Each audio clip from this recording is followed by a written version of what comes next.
사실 우리도 살면서 장염이나 위염 뭐 이런 염증 한 번 이상씩은 다 겪잖아요. 물론이죠. 제가 이제 진료를 보는 환자분들 중에서도 뭐 여러 가지 염증성 질환으로 병원을 찾는 분들이 정말 많으세요. 그런데 이 염증은 처음에는 이렇게 뚜렷한 증상이 없는 경우도 꽤 많습니다. 또 거기다가 오랜 시간 염증이 지속되면 이제 그 상태에 익숙해지니까 이상 신호 자체를 또 잘 느끼지 못하게 됩니다. 그래서 뭐 그냥 이 정도는 괜찮겠지 하면서 방치하는 경우도 많습니다. 근데 문제는 지금부터예요. 앞으로는 우리 몸속에 이런 염증들이 더 활개를 칠 수밖에 없는 환경이 되거든요.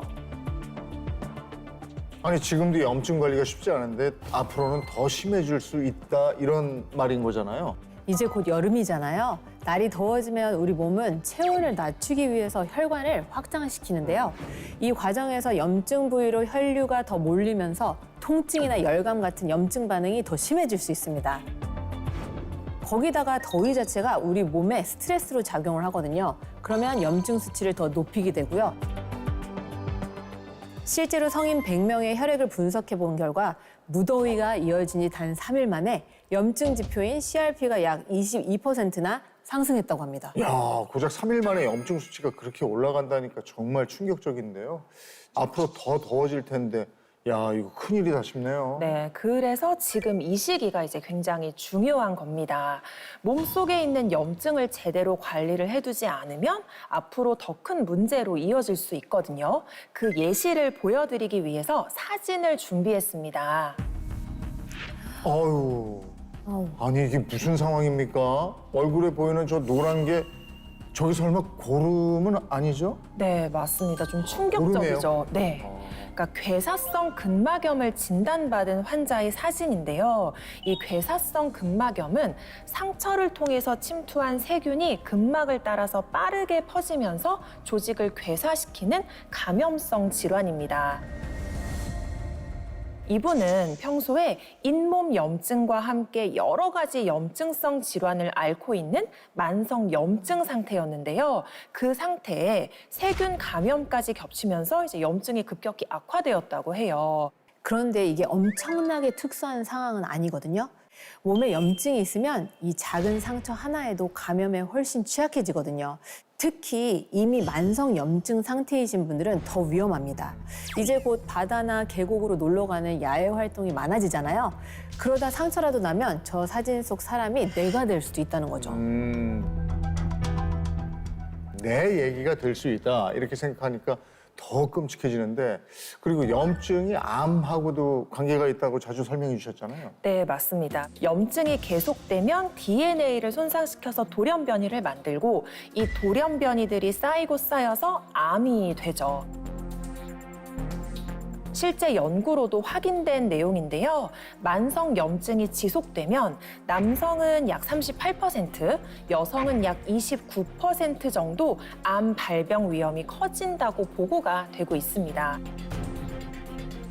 그래서 저희가 계속해서 염증 관리가 중요하다, 만성 염증이 정말 위험하다 이렇게 계속 말씀을 드리는 거예요. 사실 암 안 무서운 사람이 어디 있겠습니까? 그쵸. 근데 얘기를 듣고 나니까 염증 관리를 정말 잘해야 되겠다 이런 생각이 드는데요. 그렇다면은 내 몸이 만성 염증 상태일 때 어떤 신호를 보내게 됩니까? 내 몸이 염증에 점령을 당했을 때 나타나는 대표적인 증상이 몇 가지가 있습니다. 첫 번째는 바로 만성 피로입니다. 충분히 쉬었는데도 계속 피곤한 상태가 이어지는 건데요. 우리 몸은 세포 안에서 에너지를 만들어서 사용을 하는데 염증이 계속되잖아요. 그럼 이 과정이 원활하지 않게 됩니다. 그러다 보면 특별히 무리하지 않았는데도 쉽게 지치고 또 피로가 계속 쌓이게 되는 거죠. 이건 진짜 공감하시는 분들 많을 것 같아요. 특히 중년 분들 중에 잠을 자도 개운하지가 않고 몸이 예전 같지 않다 이런 느끼는 경우가 많거든요. 저도 좀 그런 것 같고 그게 단순히 나이 때문만은 아니다 이런 거잖아요. 네, 그렇죠. 또 그리고 이런 분들에게 두 번째로 많이 나타나는 게 바로 면역력 저하인데요. 이 만성 염증 상태에서는 염증성 사이토카인이 계속해서 분비가 됩니다. 이렇게 되면 면역 세포가 계속 일만 하고 쉬지 못하는 상황이 되죠. 결국에는 과부하가 걸리면서 면역 기능이 떨어지게 되는데요. 이제 그래서 몸속에 염증이 많을수록 감기나 각종 감염 질환에 더 쉽게 노출되는 겁니다. 그런데요, 여기서 더 중요한 건 만성 염증, 피로, 면역력 저하 이 세 가지는 서로 따로 떨어진 문제가 아니라는 거죠. 염증이 있으면 피로와 면역력 저하가 나타나고요. 또 반대로 면역력이 떨어지면 염증이 더 쉽게 악화됩니다. 또 피로가 계속 쌓이면요, 회복이 안 되잖아요. 염증도 더 오래 가게 됩니다. 결국 이 세 가지가 서로 계속 물고 물리면서 악화되는 구조라고 보시면 돼요. 아, 그러니까 하나만의 문제가 아니고 셋이 서로 엮여서 계속 악순환을 만든다 이거네요. 맞습니다. 실제로 우리 주변에도 이런 악순환에 빠져 있는 분들이 참 많아요. 그래서 오늘은 만성 염증으로 인해 피로와 면역력 저하를 겪고 있는 분들을 만나보려고 하는데요. 첫 번째로 만나볼 분부터 소개를 드리겠습니다. 이름 박숙정, 나이 51세, 각종 염증성 질환을 앓고 계시는 분인데요. 과연 박숙정님에게 무슨 일이 있었던 걸까요? 일상생활이 불가능할 정도로 만성 피로에 시달리고 있다는 박숙정 씨. 사정이 이렇다 보니 집안은 엉망진창. 이부자리가 아무렇게나 펼쳐져 있는가 하면 주방은 전쟁터를 방불케 합니다. 아침 식사 후 그대로 방치된 식탁과 쌓여있는 설거지. 빨랫감도 며칠째 그대로입니다. 건강 문제가 생기면서 숙정 씨도 나름대로 관리하고 있습니다.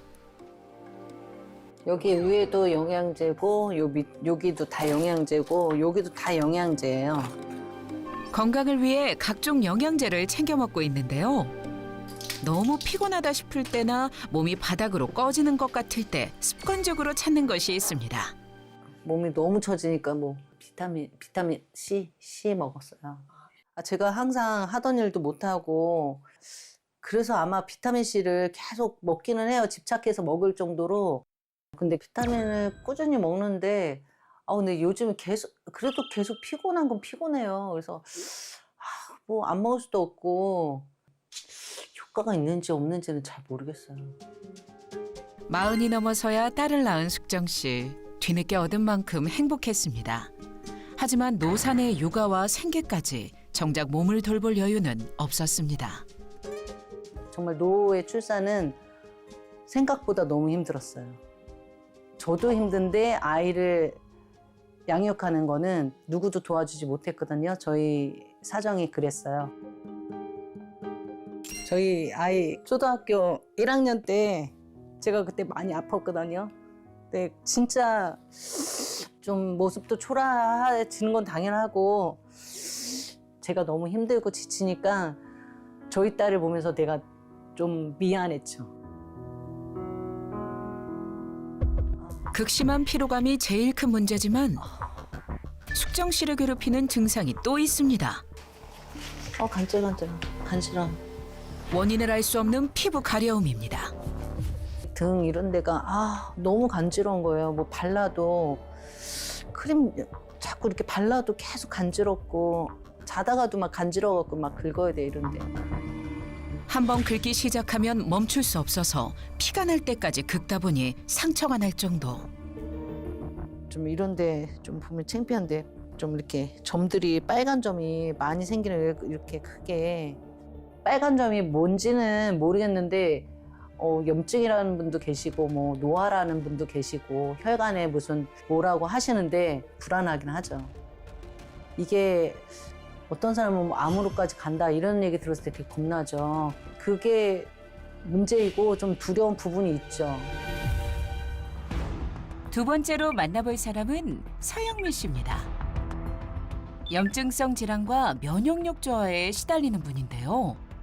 과연 영미 씨는 어떤 일상을 보내고 있을까요? 신영미 씨의 아침은 늘 같은 루틴으로 시작됩니다.